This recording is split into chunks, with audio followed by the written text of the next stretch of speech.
नमस्कार विद्यार्थियों। देखिए, आज हम पढ़ रहे हैं एमए फाइनल संस्कृत में व्याकरण का प्रकरण, और व्याकरण के प्रकरण का नाम है तद्धित प्रकरण। और ये जो तद्धित प्रकरण है, इसमें आज हम पढ़ेंगे एक सूत्र है हमारा, जिसका नाम है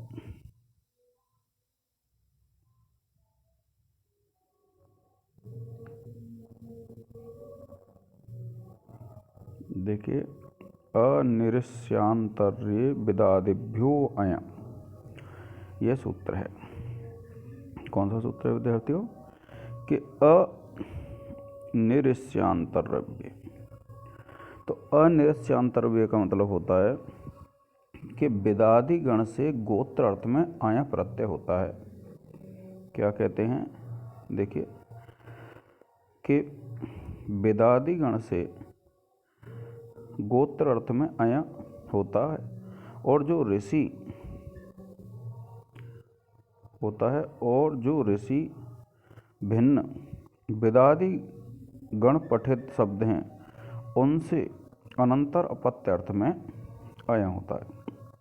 अर्थात इसका तात्पर्य क्या है कि वेदादि गण है, जिसमें वेद जो शब्द है वो प्रथम शब्द है, और उसके गण में अगर हम गोत्र अर्थ में बात करते हैं तो देखिए गोत्र अर्थ में क्या होगा, आपका अय प्रत्यय हो जाता है। और ये जो अय प्रत्यय है ये गोत्र अर्थ में होता है। फिर ये कहते हैं जो ऋषि भिन्न वेदादि पठित हैं, उनसे भी क्या है, अनंतर अर्थ में अपत्य अर्थ में क्या हो जाता है, अय प्रत्यय होता है। अब देखिए, जैसे एक शब्द है हमारा वेदः। कौन सा शब्द है? वेदः। और ये जो वेदः शब्द है, इसका अर्थ होता है वेदस्य अपत्यम, अर्थात वेद नामक व्यक्ति का पुत्र। तो देखिए वेद, क्योंकि ये यहाँ पर ये षष्ठी है, तो षष्ठी है तो यहाँ षष्ठी का प्रत्यय आ जाए गंस। तो क्या कहते हैं, वेद प्लस गंस प्लस अय, और अनिर्स्यांतर्ये विदादिभ्यो अय। इस सूत्र से अपत्य अर्थ में क्या प्रत्यय हो गया, आपका अय प्रत्यय हो गया। फिर देखिए वेद प्लस गंस प्लस अ हलंत्यम सूत्र से अय के यकार की इत संज्ञा, तथा तस्य लोपः सूत्र से इत संज्ञक यकार का लोप। फिर उसके बाद देखिए वेद प्लस गंस प्लस अ ये बचता है। तो ये जो पूरा समुदाय है, इसकी कृत तद्धित समासाश्च सूत्र से क्या हो जाती है, पूरे समुदाय की प्रातिपदिक संज्ञा हो जाती है। और फिर वेद प्लस अ सुपो धातु प्रातिपदिकयो हो सूत्र से जो प्रातिपदिक है, इस प्रातिपदिक से सुप, सुप का तात्पर्य जो गस प्रत्यय था षष्ठी एक वचन का, उसका लोप हो जाता है। और फिर देखिए ये जो है तद्धिते स्वचाम आदेह सूत्र से जो वेद है, वेद का आदि अच है, और आदि अच कौन सा है, इकार। तो उस इकार का क्या हो जाता है विद्यार्थियों, लोप हो जाता है। और उस इकार का जब लोप हो जाता है, तद्धिते स्वचाम आदेश से इस इकार को वृद्धि हो जाती है। और वृद्धि क्या हो जाती है विद्यार्थियों, आई। और आई जब वृद्धि हो जाती है तो ये हो जाता है वैद। और ये जब वैद हो जाता है, फिर उसके बाद आप आगे चलते हैं तो क्या है, देखिए कि वैद प्लस अ यच भम से वैद के इस दकार में जो आ है, उस दकार के आकार की भासंज्ञा हो जाती है। और भासंज्ञा होकर के यस्येति जो सूत्र है, उससे वैद के आकार का लोप हो जाता है। जिसकी भासंज्ञा हुई थी उसका लोप हो जाता है। और फिर अज्जीनम परेण संयोज्यम ये परिभाषा है, इससे अचहीन दकार को आ में जोड़ देते हैं, और ये वैद शब्द बन जाता है। और फिर क्या विभक्तियों विद्यार्थियों, वैद को विभक्ति कार्य कर देते हैं, और आपका जो वो रूप है वैदः, वो है सिद्ध हो जाता है। इसी प्रकार से पौत्रः शब्द होता है, और पौत्रः की जब सिद्धि करते हैं तो पुत्रस्य अपत्यम, यानी पुत्र का जो अपत्य होता है, पुत्र की जो संतान होता है, उसको क्या कहते हैं विद्यार्थियों, हम उसको कहते हैं पौत्र। तो जब इसकी सिद्धि करेंगे तो पुत्र प्लस गस प्लस अय, और सूत्र लगा देंगे। ये जो सूत्र है आपका कौन सा सूत्र है, यही है विदादि, ये है अनिर्स्यांतर्ये विदादिभ्यो अयम्। इस सूत्र से क्या होगा, आपका अय प्रत्यय आ जाएगा।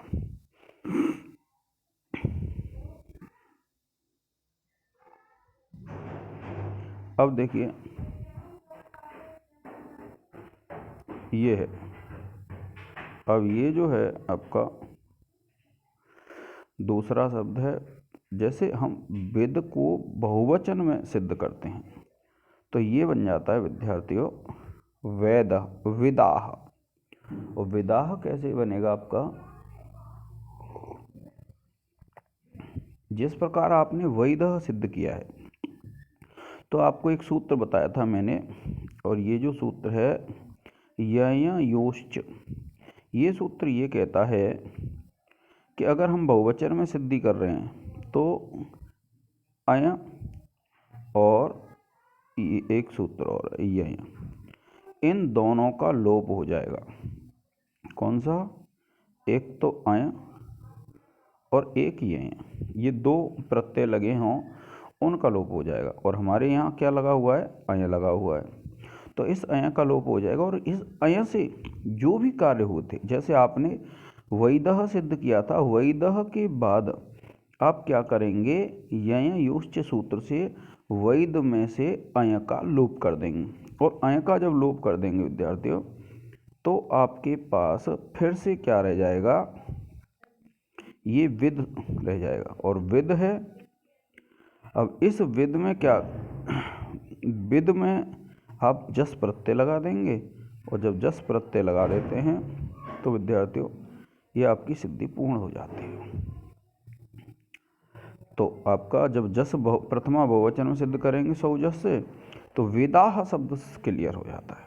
देखिए इसी प्रकार से दोहित्रः, दोहित्रः शब्द कहते हैं, जो पुत्री का पुत्र होता है उसको दोहित्र कहते हैं। तो दोहितुः अनंतरापत्यम, दोहितुः अनंतरापत्यम, तो दोहित्री शब्द होता है, और ये षष्ठी में है, ये षष्ठी है, तो गंस प्रत्यय आ जाएगा, और फिर अय ले आएंगे और सूत्र लग जाएगा अनिर्स्यानंतर्ये वेदादिभ्यो अयम्। इस सूत्र से अपत्य अर्थ में क्या है, आपका अय प्रत्यय हो जाता है। तो इस प्रकार से आपका दोहित्रः, उसी प्रकार से जैसे आपने वैदह सिद्ध किया है, पहले क्या करेंगे, अय के यकार का लोप करेंगे, फिर इस पूरे समुदाय की क्या करेंगे, इसकी प्रातिपदिक संज्ञा करेंगे, प्रातिपदिक करके सुपो धातु प्रातिपदिक से घस का लोप कर लेंगे। फिर रह जाएगा आपका दोहित्री प्लस अय, और फिर दोहित्री के री की इत संज्ञा करके, सॉरी दोहित्री है, फिर उसके बाद क्या है, अ है, तो ये यहाँ यण संधि हो जाएगी विद्यार्थियों, और उ को औ वृद्धि होकर के दोहित्र शब्द बन जाएगा। इस प्रकार से जैसे आप वो करते आए हैं, तो ये जो स्थिति है, जैसे आप दोहित्री है, तो यहाँ क्या है,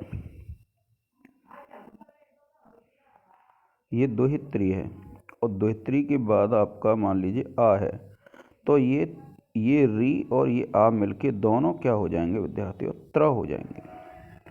और त्र हो जाएंगे तो इस प्रकार से ये क्या बन जाएगा, दोहित्र, क्योंकि ऊ को वृद्धि हो जाएगी, और ऊ को वृद्धि हो जाएगी तो ये बन जाएगा आपका दोहित्र, और फिर विभक्ति कार्य कर देंगे तो ये बन जाएगा आपका दोहित्रः। अब देखिए एक और सिद्धि है हमारी, और सूत्र है हमारा सेवादिभ्योण, कि सेवादिभ्योण जो सूत्र है वह क्या कहता है कि जो सेवादि गण है, कौन सा सूत्र है हमारा, सेवादिभ्योण। तो इसमें क्या बताया इसने कि सेवादि गण में पठित जो शब्द हैं उनसे अपत्य अर्थ में अण प्रत्यय लगता है।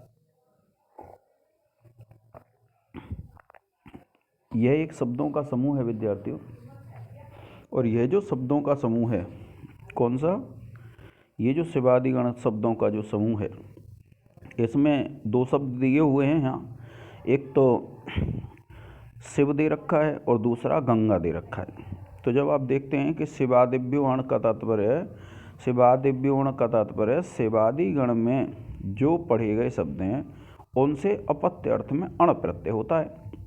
अब देखिए कौन सा इसने शब्द बना रखा है, शब्द बना रखा है इसमें इसने, जब आप देखेंगे तो शैवः की सिद्धि कर रखी है और शिवस्य अपत्यम, यानी जो शिव का पुत्र होता है उसको क्या कहते हैं, शैव कहते हैं। तो यहाँ देखिए शिवस्य जो शब्द है यहाँ पर अगर आप देखते हैं तो शिवस्य में षष्ठी विभक्ति है और षष्ठी विभक्ति होने के कारण ही यहाँ पर हम कौन सा लाए, गस प्रत्यय लगाए। तो शिव प्लस गस प्लस अण, और शिवादिव्योण सूत्र से अपत्य अर्थ में अण प्रत्यय आ जाता है। फिर क्या करते हैं हम, इस अण के ण की इत संज्ञा कर देते हैं हलन्त्यम सूत्र से, णकार की इत संज्ञा, तथा तस्य लोपः जो सूत्र है उससे इत संज्ञा णकार का लोप कर देते हैं। जब लोप हो जाता है तो ये जो पूरा समुदाय है, इस पूरे समुदाय की कृत तद्धित समासाच्य सूत्र से प्रातिपदिक संज्ञा हो जाती है, और प्रातिपदिक संज्ञा जिसकी हो जाती है उसके बाद सुपो धातु प्रातिपदिकयोः सूत्र से प्रातिपदिक के सुप, और सुप कौन सा है इसमें, गंस, इस गंस का हो जाता है विद्यार्थियों लोप। और जब लोप हो जाता है तो हम क्या करते हैं, शिव में जो इकार है तो उस इकार को ऐकार वृद्धि कर देते हैं, यानी जब आप वृद्धि करेंगे तो ये ई है, इस ई को वृद्धि होगी ऐ, और ऐ जब वृद्धि हो जाएगी तो ये बन जाएगा शैव प्लस अण, और सूत्र लग जाएगा तद्धिते स्वचाम आदेह सूत्र से शिव के आदि अच इकार को ऐकार वृद्धि आदेश। और जब ये ऐकार वृद्धि आदेश हो जाएगा फिर आप क्या करते हैं, जब आगे बढ़ते हैं तो क्या होता है विद्यार्थियों कि जो शिव का व है उस शिव के व में जो आ है, ये जो आ है, इस आ की यचिभम सूत्र से भासंज्ञा हो जाती है, और यस्येति च सूत्र से इस भासंज्ञक अकार का लोप हो जाता है। फिर अकार का लोप हो जाएगा, फिर क्या करेंगे हम, अजीनम परेण संयोज्यम से इसको जोड़ करके यानी शैव बना लेते हैं, और विभक्ति कार्य करने पर आपका सिद्ध हो जाता है शैवः। तो इस प्रकार से अब ये तो शैवः इसने, फिर दूसरा जो इसमें शब्द होता है जो पद है वो है गांगः। गांगः कहते हैं गंगायाः अपत्यम, कि जो गंगा की संतान होती है उसको क्या कहते हैं, गांग कहते हैं। तो इसमें गंगायाः, ये जो है गंगायाः, ये भी षष्ठी है विद्यार्थी, और षष्ठी का यहाँ भी कौन सा प्रत्यय आएगा, गस आएगा। तो गंगा प्लस गस प्लस अण, और सूत्र लगा देंगे आप शिवादिव्योण सूत्र से अपत्य अर्थ में अण प्रत्यय का आगम। और अण लाने के बाद आपको, जैसे आपने शिव किया है, जो शैवः सिद्ध किया है, आपको विद्यार्थी उसी प्रकार से सिद्धि करनी है। किंतु वहाँ तो क्या था, शिव में इकार था और यहाँ गंगा में क्या है, अकार है। इस अकार को जब आप वृद्धि कर देंगे तो ये वृद्धि हो जाएगी आकार, तो गांग हो जाएगा, और गांग हो जाएगा तो गंगा का जो अंतिम आ है उसकी भासंज्ञा हो जाएगी, भासंज्ञा होकर लोप होकर के शब्द बन जाएगा आपका गांगः, यानी गंगा का जो पुत्र होता है उसको क्या कहते हैं, हम गांगः कहते हैं। तो विद्यार्थियों आज के इस लेक्चर में हम यहीं तक अध्ययन करेंगे, और आगे वाली जो सिद्धियां हैं उनको आगे आने वाले लेक्चरों में पढ़ेंगे। तो आज के इस लेक्चर में विद्यार्थियों इतना ही। जय हिंद, जय भारत।